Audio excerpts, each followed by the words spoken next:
Assalamualaikum warahmatullahi wabarakatuh. Min sayyiati a'malina may yahdihillahu fala mudilla lahu wa man yudlil fala hadiya lahu. Wa asyhadu an la ilaha illallah wahdahu la syarika lahu. Wa asyhadu anna sayyidana Muhammadan abduhu wa rasuluh. Allahumma salli wa sallim ala habibina sayyidina Muhammad wa ala alihi wa ashabihi wa tabi'ina lahum bi ihsanin ila yaumiddin. Allahumma ya Rabbana nas'aluka ya Rabbana ilman nafi'a. A'inna ya Rabbana ala fahmi kitabika wa ala al-amali bihi. Wahsurna yawmal qiyamati ma'a zumrati al-ulama al-amilin wa-sulaha al-syuhada wal-anbiya. Waj'alna ya Rabbana min ahli al-Qur'an wa awladana ya Rabbana min ahli al-Qur'an. Warzuqna ya Rabbana taubata qabla al-maut wasyahadata 'inda al-maut wal jannata ba'da al-maut. Amma ba'du. Kami cintai yang kami muliakan, para orang tua kami, saudara-saudari, para pemirsa, para pendengar yang semoga senantiasa dimuliakan oleh Allah Subhanahu wa taala. Kita di majelis tafsir, majelis Al-Quran, kita sudah sampai kepada surat Al-Ma'idah ayat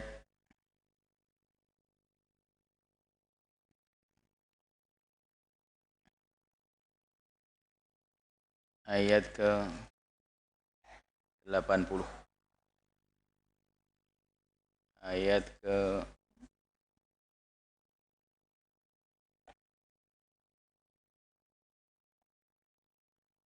ke-84.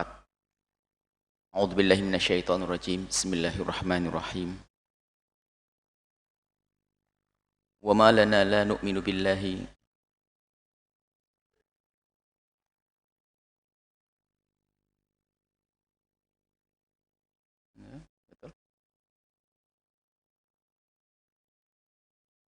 wa ma lana la nu'minu billahi wa ma ja'ana minal haqq wa natma'u an yudkhilana rabbuna ma'al qaumis shalihin.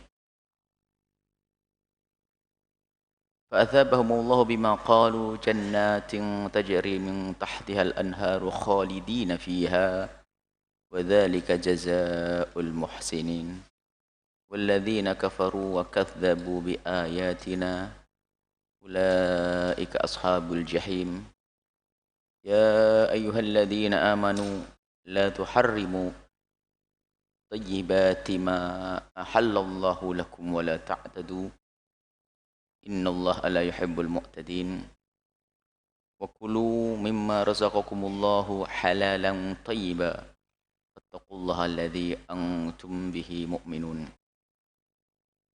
Dan begitulah Allah memilih. Dan ini bisa saja dipilih di tengah-tengah ahli maksiat,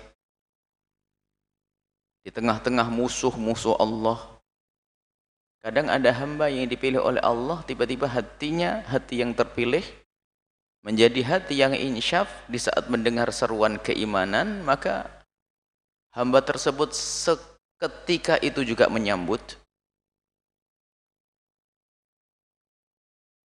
dan bergabung. Dan berkata, wa ma lana la nu'minu billah. Kenapa kami tidak beriman? Kenapa kami tidak beriman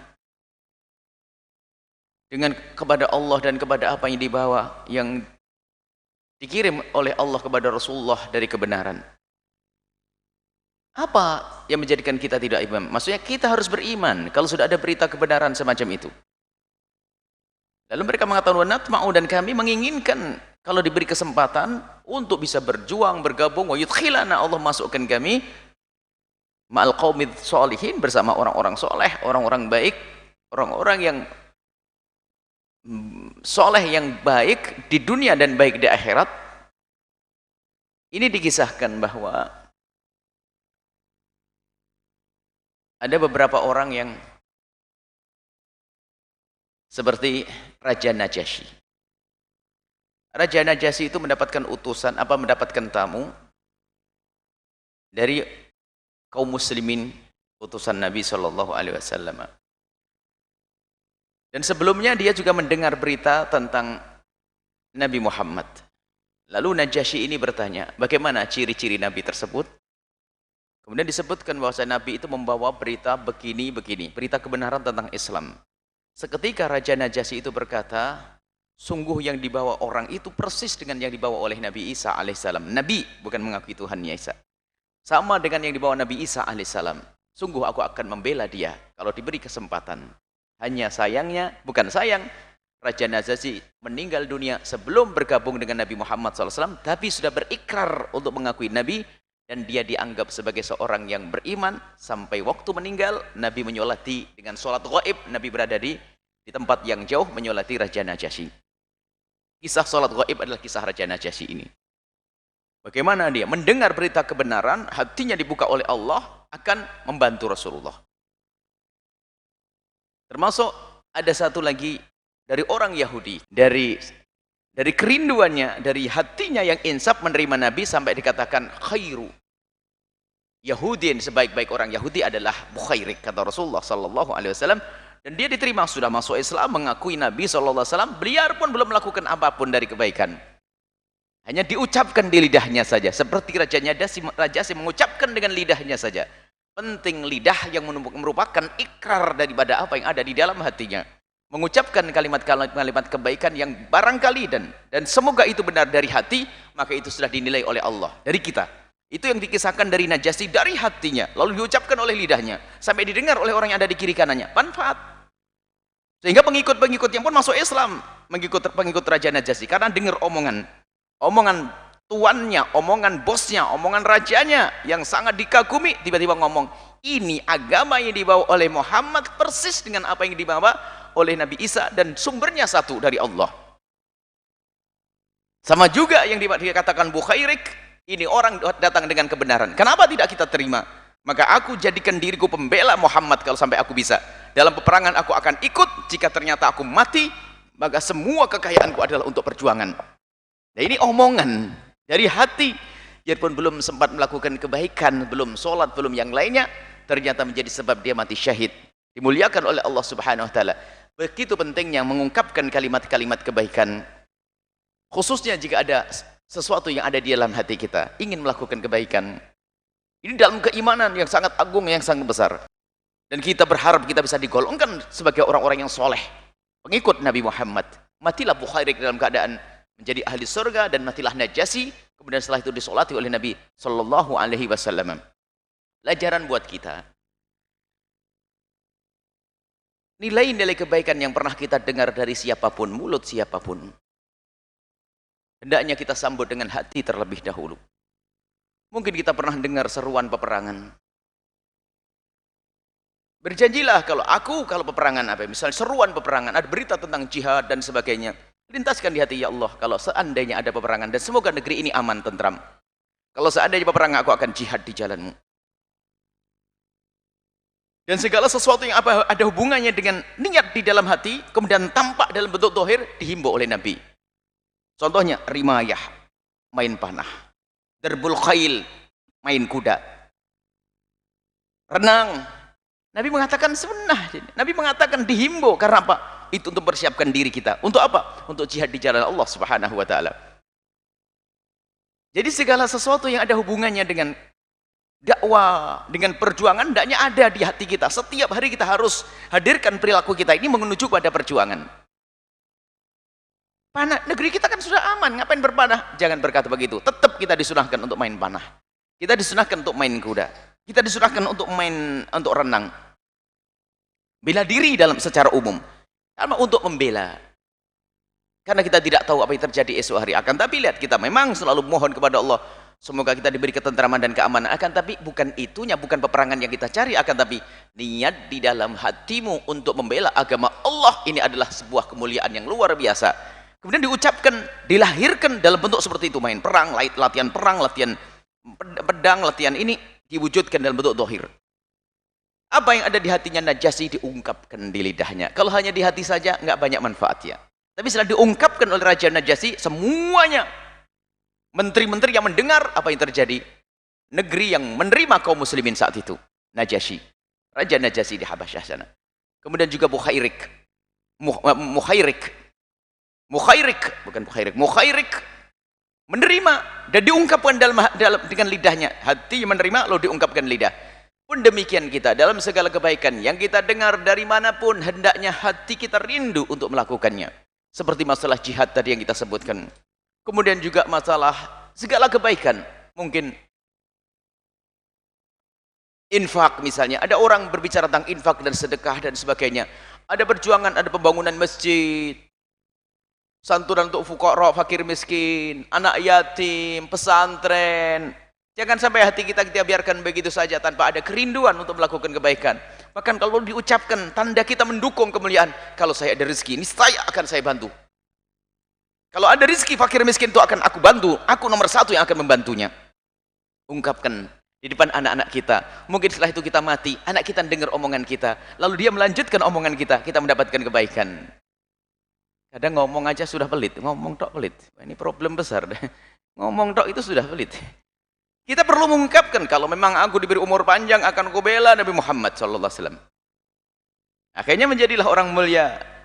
Mati dalam keadaan dimuliakan oleh Allah Subhanahu wa taala. Maka ungkapan ini penting. Begitu juga kalau kita punya ungkapan jelek, maka ungkapanlah ungkapan yang baik. Ungkapkanlah dengan lidahmu ungkapan yang baik, yang semoga itu benar dari hatimu. Kebaikan apapun yang kita dengar, yang nilainya di hadapan Allah tinggi, perjuangan, pengorbanan yang sifatnya untuk mengangkat agama Nabi Muhammad, maka hendaknya kita segera lintaskan di dalam hati kita. Kemudian setelah itu kita ucapkan dengan lidah kita, barangkali didengar oleh orang di kiri kanan kita, lalu mereka mendengar omongan kita, kemudian mengamalkan, maka kita akan mendapatkan pahala berlipat-lipat. Apapun misalnya. Nah, ini kadang-kadang seperti ini tidak pernah dihadirkan. Nggak pernah ada kerinduan. Sampai dikatakan dalam hadis Nabi, ada orang itu lihat, niat saja luar biasa. Ada orang fakir tapi berkeinginan melihat orang kaya sedekah. Kemudian dia minta Allah, ya Allah berikan, meminta, kalau seandainya, memohon kepada Allah, kalau seandainya aku diberi kekayaan seperti itu, ya Allah, niscaya aku akan bersedekah seperti dia bersedekah. Mati dia, tak taunya di akhirat dia menemukan sedekah sebanyak orang yang bersedekah tadi. Padahal dia adalah seorang fakir. Lintasan di dalam hati. Kemudian ucapkan dengan lidahmu. Ini ungkapan. Ucapan dan ucapan bermanfaat. Begitu sebaliknya kalau kita punya ucapan yang bermasalah, menjadi orang bersilang pendapat, menjadi orang bermusuhan, menjadi orang merendahkan Islam. Na'udzubillah, hati-hati ungkapan-ungkapan yang selama ini sering kadang diucapkan oleh sebagian orang, apakah dia guyonan, bermacam-macam yang merendahkan syariat Nabi SAW. Berkenaan tentang agama, bahkan tentang Nabi Muhammad dibikin guyonan, tentang Al-Quran yang diturunkan Allah, tentang agama Islam, tentang hukum-hukum yang ada di dalam Al-Quran. Seperti yang baru-baru ini juga ribut lihat masalah homoseks dan sebagainya. Lihat, ada orang main-main omongannya, na'udzubillah. Itu ada hukumannya di hadapan Allah. Ada orang ingin membela Al-Quran malah ternyata dimusuhi. Nah, ini berbahaya sekali. Lihat, akan diikuti oleh orang. Karena kalimat jelek yang diucapkan, kalimat yang membahayakan yang diucapkan itu akan diikuti oleh orang, dan semua dosa orang ini akan ditumpangkan kepada orang yang punya ungkapan seperti itu. Berbahaya sekali. Kalau sudah orang jelas menghina Nabi SAW, kita harus Nabi Muhammad tidak perlu kita bela memang, akan tapi kita perlu membela karena apa? Agar kita dibawa oleh Rasulullah. Nabi Muhammad tidak Anda bela pun Nabi Muhammad tetap surga tertinggi. Al-Quran tidak Anda bela pun Al-Quran adalah kitab suci dan kitab mulia, tidak akan bisa ternodai, tidak akan bisa terkotori. Tapi Anda perlu membela Al-Quran, Anda perlu membela Nabi Muhammad agar Anda digolongkan bersama rombongan Nabi Muhammad. Jangan muncul kalimat sombong, Al-Quran nggak perlu dibela, ente ini siapa membela Al-Quran? Wah, ini keluar dari wilayah kemuliaan. Al-Quran tidak perlu Anda bela, tapi Anda perlu membela Al-Quran. Nabi Muhammad tidak perlu Anda bela, karena yang membela adalah Allah. Tapi kita perlu membela Nabi Muhammad agar kita digolongkan bersama rombongan Nabi Muhammad SAW. Nabi Muhammad tidak butuh dengan bantuan kita. Nabi Muhammad tidak butuh dengan orang Indonesia. Nabi Muhammad tidak perlu dengan ini semuanya. Akan tapi kita yang perlu kepada Nabi Muhammad. Kita yang ingin bersama Nabi Muhammad SAW, maka keluarkanlah kalimat-kalimat yang baik. Kalimat yang menjadi sebab kejayaan Islam, kalimat yang menjadi sebab kebesaran Islam. Jangan sampai muncul kalimat-kalimat yang ternyata dengan kalimat ini menjadi gonjang-ganjing dunia ini, bermasalah umat ini, naudzubillah. Dan begitulah Allah pilih hamba-hamba Allah. Biarpun di tengah-tengah orang Yahudi ternyata muncul seperti Muhairik, biarpun di tengah kaum Nasrani ternyata muncullah Raja Najasyi yang punya kalimat-kalimat indah. Tapi begitu sebaliknya, biarpun di tengah kalangan-kalangan orang yang beriman di zaman Nabi SAW ternyata muncul manusia-manusia yang merusak Nabi seperti Abu Jahal dan lainnya. Bahkan ada orang yang bersama Nabi seperti Musailamah Al-Kadzab, seperti Abdullah bin Ubay bin Salul munafikin. Dia adalah bersama Nabi, sholat dengan Nabi, akan tapi ternyata dia tidak dipilih oleh Allah. Dialah yang membuat kerusakan di muka bumi, menjadi sebab kaum muslimin terus kaum muslimin bermusuhan dengan kaum muslimin karena munculnya orang-orang munafik. Bahkan kaum muslimin menjadi mundur peperang, kaum muslimin tidak berjuang, itu juga karena adanya munculnya orang-orang munafik. Ada, tinggal Anda pilih Anda ingin menjadi apa. Anda ingin menjadi Muhairik atau menjadi Najasyi, atau Anda ingin menjadi Abu Jahal, atau menjadi Abdullah bin Ubay bin Salul, atau menjadi Musailamah Al-Kadzab. Pilih. Akan tapi hari ini ada pendidikan, lintasan di dalam hatimu tentang kebaikan, ungkapkan dengan lidahmu agar didengar oleh anak-anakmu. Ya Allah, kalau ada panenan di sana saya akan sedekah ke masjid di sana. Itu masjid yang nggak beres-beres nak ya. Doain nanti semoga rezekinya banyak. Ya Umi, tatonya mati. Subhanallah, pinter betul matinya orang ini, pesan kebaikan. Akhirnya Pak, anaknya mikir. Umi dulu waktu meninggal pengen sedekah dari rezeki ini Allah. Tapi kalau Anda tidak punya pesan, ketahuilah mungkin tidak tersentuh hati anak-anak. Akhirnya anaknya itu apa? Rebutan waris. Tapi kalau pesan kebaikan dari orang tua, dari tulusnya keimanan, maka itu akan didengar oleh telinga, masuk ke hati anak-anak, menjadi sejuk anak-anak kita dengan kebaikan-kebaikan tersebut. Fa'athabahumullahu bima qalu. Allah akan memberikan kepada mereka orang-orang yang punya lintasan di dalam hati, kemudian diucapkan, dimulai dengan ucapan dulu, karena yang paling pertama dan paling utama setelah hati adalah mengucapkan dengan lidah. Pengakuan akan Nabi Muhammad sebagai Nabi dan Allah sebagai Tuhan, Nabi Muhammad sebagai utusan. Ini pengakuan yang pertama. Amal lahir pertama adalah diucapkan dengan lidahnya. Fa'athabahumullah, kemudian Allah memberikan kepada orang tersebut orang-orang seperti Malik Najasyi, orang seperti Muhairik, dan siapapun dari kita yang sudah punya niat di dalam hati dan mulai diucapkan di lidah, aku ingin begini, aku ingin begitu, kebaikan-kebaikan yang direncanakan, maka biarpun belum sempat melakukan karena keburu mati syaratnya ya. Kalau masih panjang hidup harus jalankan beneran ya, niat tok saja tidak ada apa-apa. Kalau keburu mati, semoga panjang umur, kan kita kan tidak tahu kapan umur kita. Kita pengen punya ungkapan-ungkapan yang baik. Nah kalau ternyata kita sudah ngomong baik kok keburu mati ini, fa'atabahumullah, Allah akan berikan pahala kepada mereka, memberikan kebaikan kepada mereka bima qalu, karena omongannya tadi, omongannya Malik Najasyi, omongannya Muhairik, omongan kita yang semoga kita panjang umur. Omongan-omongan itu diberi oleh Allah pahala. Jannatin, diberi surga-surga, tajri min tahtihal anhar, surga yang sangat indah. Digambarkan seperti taman yang air mengalir masuk di dalamnya, pepohonan indah. Khalidina fiha, dan selama-lamanya berada di surga. Dzalika jazaa'ul muhsinin. Ini adalah balasan bagi orang-orang yang berbuat baik ya. Berbuat baik, iman itu di dalam hati. Kemudian setelah itu ihsannya itu, berbuat baiknya itu adalah dimulai dengan anggota tubuhnya, dan sudah memulai dengan ucapan, dengan lidahnya. Termasuk kalau tadi urusan orang darbul khail, main kuda dan sebagainya, itu sudah diungkapkan dengan perilakunya. Jadi lahirnya, maka itulah orang-orang muhsinin yang mendapatkan pahala dari Allah Subhanahu wa taala. Maka niatlah yang banyak untuk kebaikan. Niat yang baik. Kalau ibu dapat tiba-tiba ada orang ngasih hadiah duit 1 miliar, untuk pondok berapa? 500 juta boleh? Yakin? Mikir banyak banget 500 juta. Padahal 1 miliarnya juga belum tuh. Baik, artinya niat yang baik. Ternyata dengan niat yang dari hati itulah fa'atsabahum, Allah akan berikan pahala kepada mereka, bukan bima amilu, bukan bima qalu dulu, dari apa yang diucapkan. Bukan apa yang mereka lakukan, bima qalu, dari ucapan lahir, kalimat-kalimat yang diucapkannya.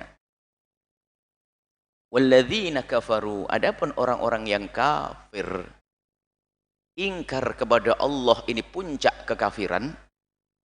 Kemudian nanti sampai kepada kafir nikmat. Kalau ini kafir agama, kafir ingkar kepada Allah, ingkar kepada Nabi sallallahu alaihi wasallam. Walladzina kafaru wa kadzdzabu bi ayatina, adapun mereka yang kufur, ingkar kepada Nabi, ingkar kepada ajaran Nabi, wa ingkar dengan ayat-ayat Allah, firman-firman Allah, enggak percaya dengan Al-Qur'an. Al-Qur'an adalah benar, Al-Qur'an membawa kemuliaan. Adapun makna pengingkaran itu sendiri dirinci oleh para ulama, ada ingkar total, ingkar bagian, ada ingkar total, Quran aku tidak nerima, atau mengingkari satu huruf dalam Al-Quran sudah kafir.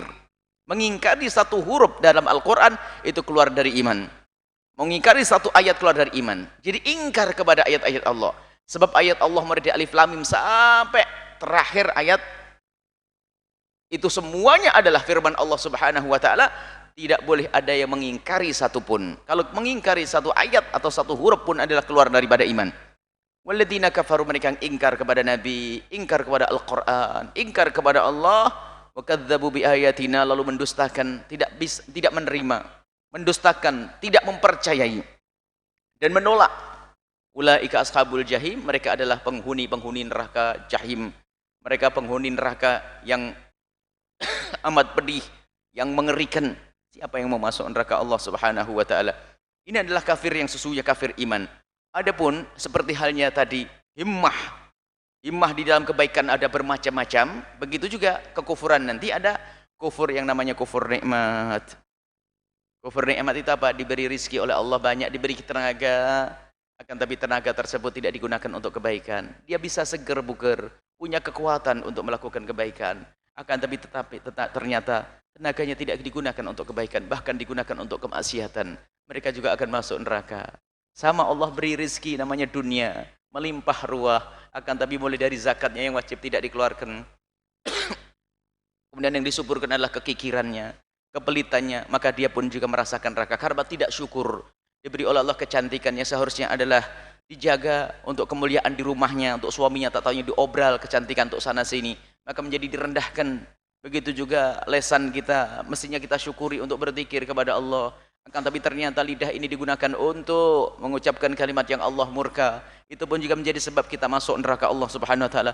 Dan semua anggota tubuh kita ini dari nikmat-nikmat yang Allah berikan kepada kita, jika kita tidak gunakan untuk sesuatu yang Allah ridhoi, maka itu menjadi sebab kita dimurkai oleh Allah Subhanahu wa taala. Tempatnya adalah di neraka. Maka mari kita syukuri segala kebaikan yang Allah berikan kepada kita. Dari jasad kita ini, rezeki kita, tenaga kita, pikiran kita, semua yang Allah berikan kepada kita, maka hendaknya ayo kita syukuri. Maka dari itu, dalam rangka untuk mensyukuri ini semuanya, kita dengan kawan-kawan dan para pejuang semuanya membuat program sebanyak-banyaknya, menawarkan kepada semuanya untuk bisa ikut andil. Jangan sampai kenikmatan yang Allah berikan kepada Anda sia-sia begitu saja karena Anda tidak mengerti bagaimana menggunakannya. Maka ketahuilah bahwasanya berjuang tidak harus dengan ilmu. Berjuang tidak harus dengan ilmu, dan berjuang juga tidak harus dengan yang namanya kekayaan. Berjuang bisa dengan tenaga yang Anda miliki. Berjuang juga bisa dengan pikiran yang Allah berikan kepada Anda. Berjuang dengan ilmu, ilmu pun tidak harus ilmu agama. Ilmu apapun yang Anda miliki hendaknya Anda gunakan untuk Allah. Sayyidina Salman Al-Farisi adalah orang yang baru masuk Islam. Ternyata disanjung oleh Allah mulia. Karena apa? Dia menggunakan kecerdasan idenya. Di saat Nabi dalam keadaan kebingungan untuk berperang melawan musuh-musuh Allah yang lebih banyak, bagaimana ide Salman Al-Farisi? Dia menyumbang dengan otaknya, menyumbang dengan pikirannya, membuat parit, ya Rasulullah, dibuatlah parit. Lihat, parit gak ada urusannya dengan sholat. Tapi ide membuat parit bukan urusannya, tapi membuat ide untuk sebuah perjuangan, maka itu menjadi sebab beliau mulia. Dan begitulah Anda punya ide yang cemerlang untuk dakwah ini. Begitu sebaliknya, semua yang punya ide menjerumuskan merusak umat, lihat hitungannya adalah sebanyak kejahatan yang dihadirkan karena idenya, maka dia mendapatkan kejahatan-kejahatan. dia mendapatkan dosa sebanyak ide. Dan ide ini mungkin kalau kita kembangkan bahasa lain adalah budaya. Sebab yang namanya budaya itu adalah kreasi orang yang berakal, membuat sebuah kebiasaan sehingga diikuti dari generasi ke generasi menjadi namanya budaya. Jadi budaya itu bisa dikatakan budaya daripada akal, kreasi akal seseorang. Kemudian dikembangkan menjadi satu budaya. Sebab kalau kucing nggak punya budaya kucing, nggak ada budaya harimau, nggak ada punya akal. Jadi budaya dari ini, dari akal seseorang, kemudian dihadirkan dalam sebuah kebiasaan. Kalau baik menjadi baik, kalau baik budaya ini menjadi man sanna fil islami sunnatan hasanatan. Barang siapa yang di dalam Islam buat satu budaya yang baik kemudian diikuti oleh orang setelahnya, maka dia mendapatkan pahala orang yang melaksanakan itu semuanya. Begitu juga jika itu budaya jelek yang dibuat, maka ketahuilah itu man sanna fil islami sunnatan sayyi'atan, memulai budaya yang jelek. Jadi budaya. Jadi dari ide ini, lihat, dari orang duduk di satu tempat kemudian punya pemikiran, kemudian dihadirkan, kemudian diikuti, itulah menjadi satu budaya. Dan juga bermacam-macam ide yang bisa dihadirkan. Maka kalau dari itu jangan sampai Anda ketinggalan dalam perjuangan yang besar ini untuk membela umat Nabi Muhammad SAW. Maka jangan sampai Anda punya lintasan ide-ide buruk, ide-ide kotor yang merusak ini. Gimana nih kalau tempat ini strategis sekali itu? Buat apa? Ini buat diskotik ajib ini. Tak tanya omongan itu dijambut sama orang. Bener, besok dibuat diskotik, Anda yang ngusulkan. Tak tanya Anda sujud, umroh, haji dan sebagainya. Semua kejahatan yang ada di situ akan ditumpangkan kepada Anda gara-gara ngomong salah, ngomong jelek. Itu punya ide. Bagaimana yang punya izin, punya biaya, punya ini. Semoga Allah membuka kepada kita semuanya segala pintu kebaikan. Pejabatnya nggak senang buat begitu, kan selamat. Pemerintahnya juga membela umat Nabi Muhammad. Akhirnya kita pengen nanti kita di surga ketemu dengan Pak Bupati, Pak Wali Kota, tukang orang kaya, tukang sapunya di kiri kanan rumah kita juga ahli surga semuanya. Karena semuanya mengerti bagaimana berdakwah dengan abah yang Allah berikan kepadanya. Baik. Kemudian setelah di sini dibahas tentang bagaimana keimanan di dalam hati. Kita jaga keimanan. Jangan mudah terganggu dengan adanya orang-orang munafik.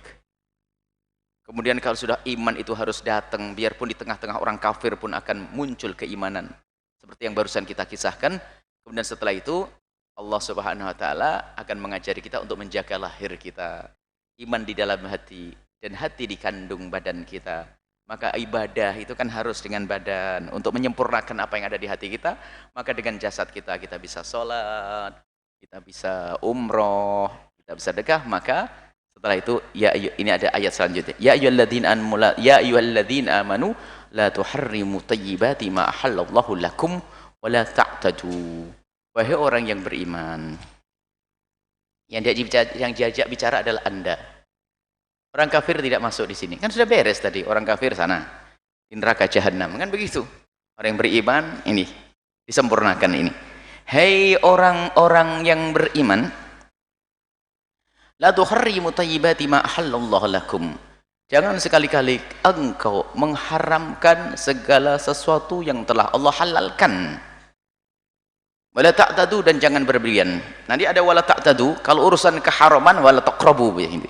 Dalam ayat lain kalau masalah keharaman, jangan kau halalkan sesuatu yang haram. Wala ta'tadu wala taqrabu, jangan kau dekat-dekat keharaman. Wala taqrabu zina wala. Tapi kalau halal yang diharamkan itu namanya wala ta'tadu, jangan kau melampaui batas. Nah ini kita harus tahu dulu. Kadang ada pertanyaan, kenapa kok ada daging babi kok haram, minuman keras haram, alkohol haram, ada apa ini semuanya? Allah menciptakan semuanya ini, kenapa harus ada haram? Ini biasanya, oh ini suruh mikir sedikit saja. Baik, datang kepada orang yang paling beriman, paling tidak beriman sudah, ingkar kepada Allah, ingkar, tapi dia pakar, pergi ke Jepang sana yang tanah sedikit bisa dibuat pertanian yang dahsyat, ya. Kemudian beras untuk apa? Untuk dimakan, kan? Baik. Sekarang tanyakan kepada orang Jepang, obat anti hama namanya apa? Pestisida, anggap saja, sudah namanya mak terserah. Apakah Anda pantas bertanya kepada orang Jepang kira-kira, wahai orang Jepang, kenapa pestisida tidak kamu makan? Coba. Jawabnya apa? Pestisida bukan untuk dimakan, tapi untuk menyempurnakan pertanian. Jadi ini wasilah perantara, bukan tujuannya pestisida dimakan, tapi pestisida untuk nyemprot biar tidak kena hama, lalu subur, yang dimakan adalah buahnya. Baik. Mau tanya kepada Allah gitu? Hah? Kenapa khomer gitu? Itu adalah bukan tujuan, karena khomer untuk tujuan yang lain, bukan untuk dimakan. Khomer ada kan barang-barang beracun dan sebagainya itu. Jadi semua yang dilarang oleh Allah itu bukan tujuannya kita makan, tapi untuk yang lainnya. Jangan kamu makan banyak. Oh, kamu sendiri membuat sesuatu, tidak semuanya kamu makan kok. Kamu yang membuat. Ada yang membahayakan kamu sendiri, ada bahaya lahir dan bahaya batin. Kadang-kadang kritik Allah, ya Allah, kenapa kok babi kok haram? Kenapa? Karena apa? Itu semua bukan tujuannya untuk kamu makan. Yang kamu makan sudah disiapkan oleh Allah. Tapi begitu sebaliknya, kita tidak boleh mengharamkan sesuatu yang dihalalkan oleh Allah Subhanahu wa taala. Artinya apa? Kita harus patuh dengan bimbingan dan petunjuk. Sebab ada orang Arab dulu sering, misalnya kalau ada onta sudah melahirkan 5 kali, kemudian dikasih tanda kupingnya di ini dan tidak boleh disembelih sampai mati. Padahal itu halal. Orang Yahudi mengharamkan misalnya apa? Gajih. Wah, ini orang Indonesia bingung, nggak bisa buat bakso. Nah, kan ada mie lemaknya itu kan. Jadi ada sesuatu yang diharamkan. Maka kita mengharamkan sesuatu yang dihalalkan oleh Allah juga haram, nggak boleh. Menghalalkan sesuatu yang diharamkan juga tidak boleh. Jadi kalau sudah dikatakan haram, sudahlah jauhi. Kemudian lihat, aturan dari Allah itu bukan mempersempit, akan tapi agar kamu itu benar. Coba, kenapa kok itu kan padi Allah yang numbuhkan, miliknya tetangga. Akhirnya apa? Kita sok nggak mau pakai aturan. Yang ada saya makan saja, terserah, wong tumbuh di depan mata saya, siapa yang dulu saya dapat. Kemudian ada jangan, nggak boleh. Loh, peraturan ini untuk apa? Seolah-olah untuk menjaga dia kan? Enggak, untuk menjaga kamu juga. Kamu harus paham. Kalau tanamannya orang nggak boleh kamu ambil, itu bukan berarti membatasi dirimu. Kamu harus paham juga, sebetulnya itu juga untuk menjaga milikmu yang ada di sana, biar milikmu juga tidak diambil oleh orang. Kamu tidak boleh jelalatan melihat perempuannya orang lain. Kalau kamu menjalankan, maka Allah pun juga memerintahkan kepada yang lainnya agar tidak jelalatan melihat istrimu. Istrimu juga terjaga. Jadi ketahuilah bahwasanya peraturan dan undang-undang yang dihadirkan Islam ternyata untuk kesempurnaan di dalam kita menjalani hidup ini. Tapi kalau pandangan kita adalah pandangan hawa nafsu, tidak pandangan syar'i, seolah kenapa tidak boleh, kenapa? Lihat. Jadi semua larangan yang ada dalam Al-Quran adalah demi kesempurnaan kita dalam menjalani hidup ini. Larangan yang dihadirkan oleh Nabi juga karena demi kesempurnaan kita dalam menjalani hidup ini. Ada aturannya. Begitu juga kebaikan yang dianjurkan oleh Allah. Kebaikan yang dianjurkan, kok disuruh sedekah kita? Enak aja, saya yang cari duit enak aja suruh sedekah. Loh, kebiasaan sedekah ini diajarkan oleh Allah demi keseimbangan hidup ini. Dan semua orang tahu loh, hari ini kita fakir, besok menjadi kaya, kan begitu? Hari ini ada orang kaya di sana, besoknya bisa fakir. Hidup kan tidak selalu sama, tidak selalu tetap. Kalau bahasa lain seperti roda, sesaat di atas, sesaat di bawah. Coba, kalau dalam hidup ini sudah ada kebiasaan berinfak, di masalah kita berinfak, di saat Anda menjadi orang kaya, Anda rajin berinfak, lalu budaya infak yang diajarkan oleh Rasulullah ini hidup di kampung itu, lah kok giliran Anda melarat, kira-kira Anda pusing atau tidak? Ya tidak, karena apa? Orang di kiri kanan kita sudah punya budaya apa? Infak. Jadi sebetulnya kebaikan yang kita lakukan itu menjadi sebuah kebiasaan, tradisi yang baik di masyarakat tersebut, maka Anda pun juga suatu ketika akan mendapatkan kebaikan. Seolah-olah Anda yang keluar, tapi ketahuilah suatu ketika di saat Anda butuh, mereka juga membantu Anda. Jadi ini yang diajarkan Allah Subhanahu wa taala. Baik. Wala ta'dadu, jangan melampaui batas engkau. Jangan sampai engkau mengharamkan sesuatu yang dibolehkan oleh Allah. Makanya makan ya, tapi juga berarti dimakan semuanya. Innallaha la yuhibbul mu'tadin, Allah tidak senang dengan orang yang melampaui batas dolim. Sudah dikatakan halal diharamkan. Wa kulu mimma razaqakumullah, makanlah dari apa yang Allah berikan. Di sini bukan berarti semuanya kamu makan, bukan. Sesuai dengan kebutuhan dong. Semuanya aku makan. Enggak begitu. Jadi sesuatu yang Allah berikan kepada kita dari kehalalan itu, ambil dari yang halal itu. Kulu, makan mimma razaqakumullah, dari Allah, apa yang Allah berikan kepada kalian, halalan thayyiba, yang halal, thayyiba yang baik tadi. Kamu makan, ambil. Nggak usah kamu ragu-ragu dengan itu semuanya. Memang nanti baru dilarang, bisa saya bukan larangan secara pribadi, larangan urusan medis. Sudah manis orangnya, makanya jangan makan gula banyak-banyak. Ini kan ya, ini kan hal lain itu, makanya itu kan aturan medis biar Anda selamat. Itu juga aturan karena Anda berlebihan waktu itu. Penyakit-penyakit yang kita harus menghindari semula, tapi kita tidak mengatakan itu jadi haram. Memang haram bagi diri Anda, karena kalau Anda makan makanan tersebut akan menjadikan sebab kehancuran Anda. Wala tulqu biaitikum ila tahlukati, Allah sudah melarang jangan kau lemparkan dirimu dalam kehancuran. Maka para orang-orang yang diuji oleh Allah dengan pangkat tinggi, dengan sakit, kalau sudah kata dokter jangan makan itu, hindari ya. Hindari, makanan surga lebih enak ya, patuh dengan Allah. Gak usah semuanya kok dilarang, gak bisa. Gak ada. Itu kan halal, halal untuk orang lain. Bagi Anda karena ada satu sebab. Jadi karena apa? Batasan. Tidak boleh kita melampaui batas. Jadi batasan dalam tubuh kita juga ada. Masalah ada urusan gula, urusan kolesterol segala macam. Ini karena melampaui batas. Jadi cara makan kita yang salah dan seterusnya. Sehingga diuji oleh Allah dengan penyakit. Karena sudah diuji penyakit, kebanyakan gulanya harus mengurangi gula. Biar nggak boleh berlebihan memang ya. Kalau sudah kebanyakan gula, kurangi gula. Jangan. Jadi seperti itu Allah atur keseimbangan. Nah itu bukan mengharamkan kita, akan tapi kita menahan diri karena petunjuk daripada ahli dzikir yang Allah sebutkan. Fas'alu ahla dzikri in kuntum la ta'lamun. Urusan kesehatan hendaknya Anda bertanya kepada dokter. Dan kita kalau sudah kata dokter itu bahaya, Anda haram loh melanggar. Jangan main-main. Kalau sudah kata dokter, dikatakan ini membahayakan kehidupan Anda, maka ketahuilah kita haram mengambilnya, apapun itu. Contoh saja, saya buat misalnya ada perhutani. Perhutani tiba-tiba jaga di depan pintu, di depan jalan masuk itu, dia stop semuanya. Pak, dilarang masuk. Loh kenapa? Di atas sana kebakaran sehingga harimau pada turun. Diperkirakan ada 100 harimau turun. Kalau Anda masuk ke dalam, Anda akan dimakan harimau. Anda ngomong apa? Siapa bilang hutan adalah milik bersama? Jangan melarang saya masuk hutan. Lalu Anda masuk, dimakan harimau, bunuh diri Anda namanya. Jadi kalau sudah kata, apa namanya? Kata ahlinya, Anda harus patuh. Kata ahlinya. Lah ahlinya urusan kesehatan siapa? Bukan ustadz. Fatwa ustadz pun harus disandarkan dengan medis kalau urusan kesehatan. Ustadz nggak bisa berfatwa karena urusan kesehatan, kecuali ustadznya ngambil ilmu kedokteran.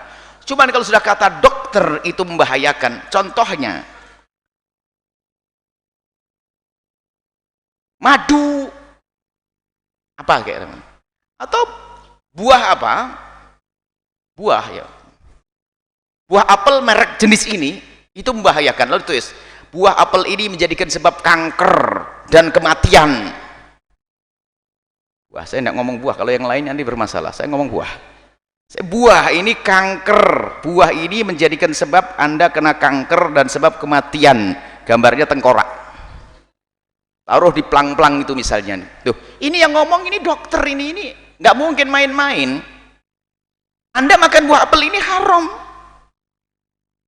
Ini babnya seperti itu. Cari yang lainnya.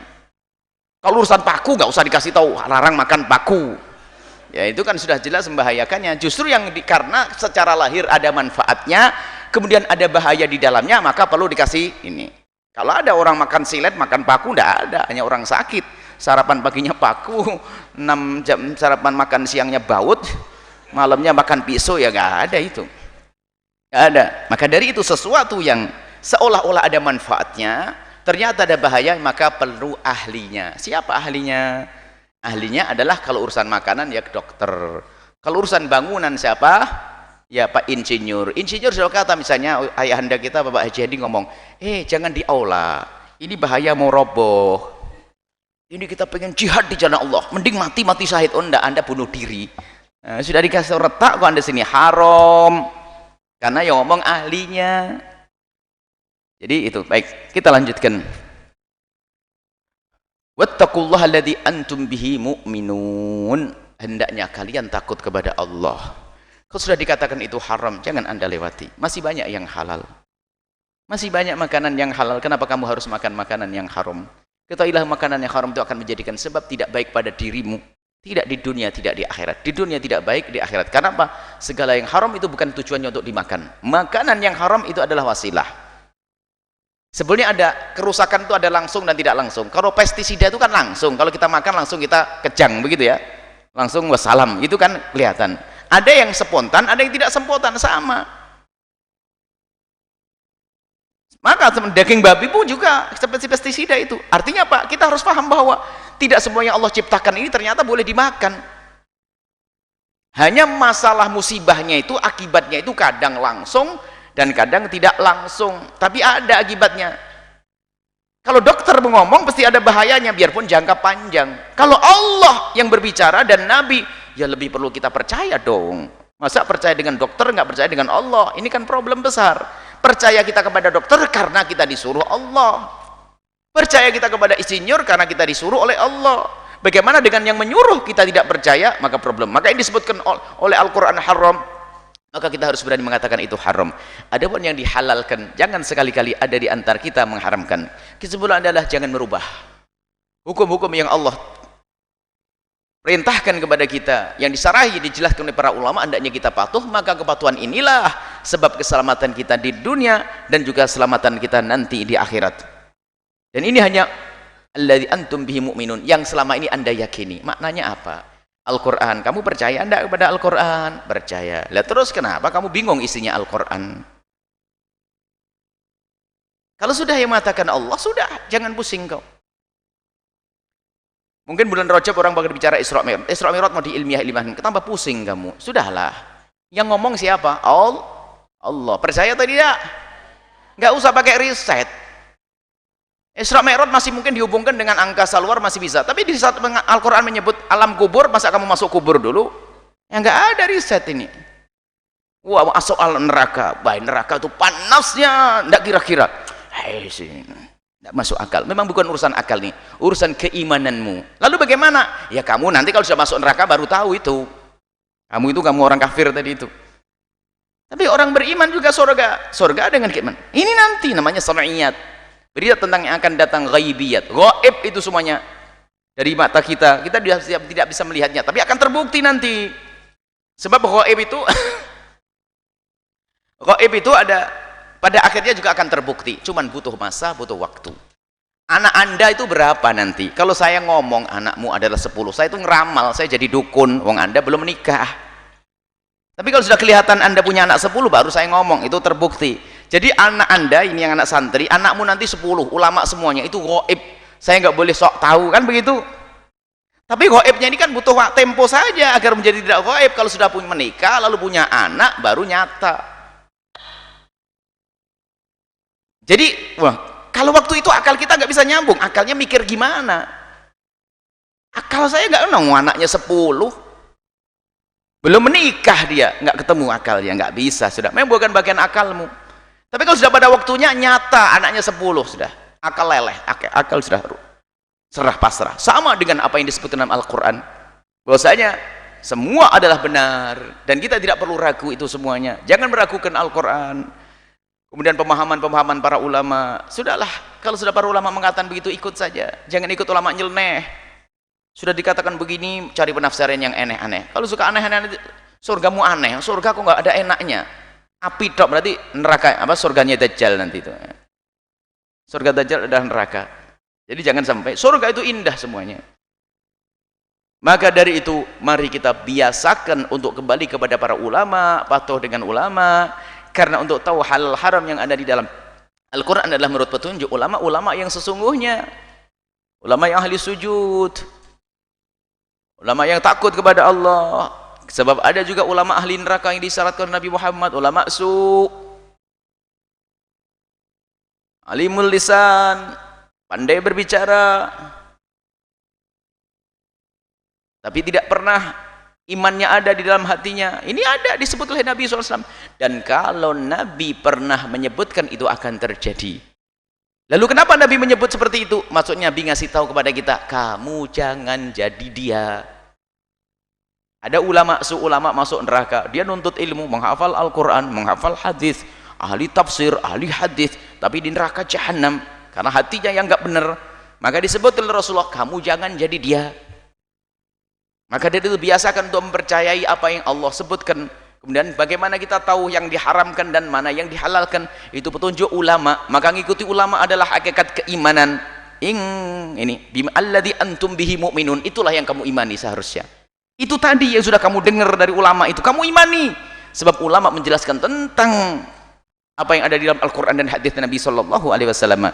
Jadi pengikatnya adalah keimanan Anda, keyakinan kita kepada Allah dan Rasulnya. Semakin kuat maka semakin mudah kita menjauhi larangan-larangannya dan menjalankan perintah-perintahnya. Wallahu a'lam bissawab.